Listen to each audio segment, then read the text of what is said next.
First time ko kumain ng swaki. Tikman natin ang sarap ng swaki dito sa Philippines, guys. Sarap! Lamig nga. Isa sa mga pinagkakitaan at paborito ng mga tao dito sa lugar namin ay ang mga pagkain galing sa dagat. Isa na dito ang tinatawag nating swaki. Ang swaki ay masarap. Paborito ito ng mga tao na nakatira dito sa lugar namin. Lalong-lalo na yung mga galing sa ibang bansa at mga galing sa Maynila na minsan lang makauwi dito sa lugar namin. Yan talaga ang paborito nilang kainin, yung swaki. Kasi pag kinikilaw yan, matamis-tamis yan kahit hindi na po lagyan siya ng suka. Kuha nga pala yan ng kuya ko kasi yan ang hanap buhay niya, ang manguha ng mga pagkaing dagat. Isa dyan ay yung swaki. So mahal po ang benta niyan. Kapag may umorder po sa kanya isang balde ay binebenta po niya ng 600 pesos. Kinuha pala ng kuya ko yan kasi nga nag-order yung ate ko kasi paborito daw niya kainin yung swaki. Matagal-tagal na rin kasi siyang hindi nakakain ng swaki. Kaya yan, biniyak na ng kuya ko. Marami pala siyang nakuha dyan.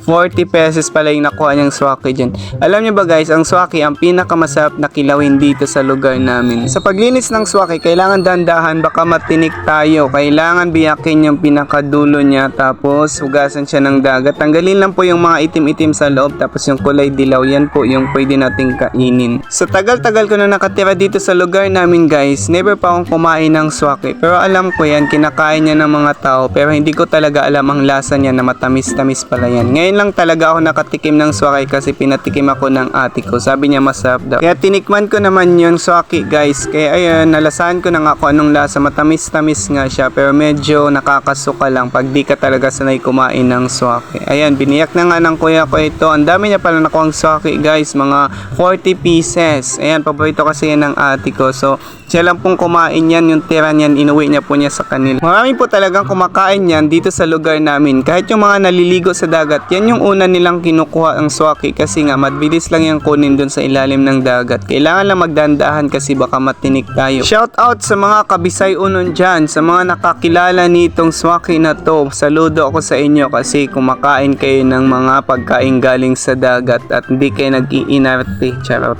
Tumulong na nga yung ate ko dyan sa paglilinis. Tinanggal nga pala yung mga itim-itim dyan. Tapos tinanggal niya yung kulay dilaw na pwedeng kainin kasi gusto na talaga niya kumain ng swaki. Nag-crave talaga siya sa swaki. Sobrang dami na nga nang nakuha ng ate ko. Ayan, di na pala kailangan ng sukain guys kasi kahit kainin mo ng diretso yan, masarap daw yan at matamis-tamis. Kaya tinikman ko din yan isang beses. Kaso hindi ko nagustuhan yung lasa, nasusuka ako. Alam mo naman, charot.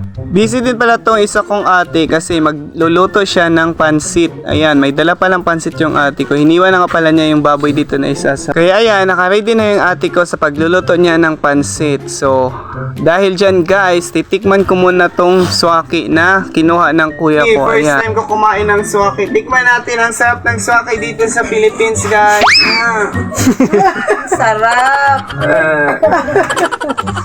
Lamig nga.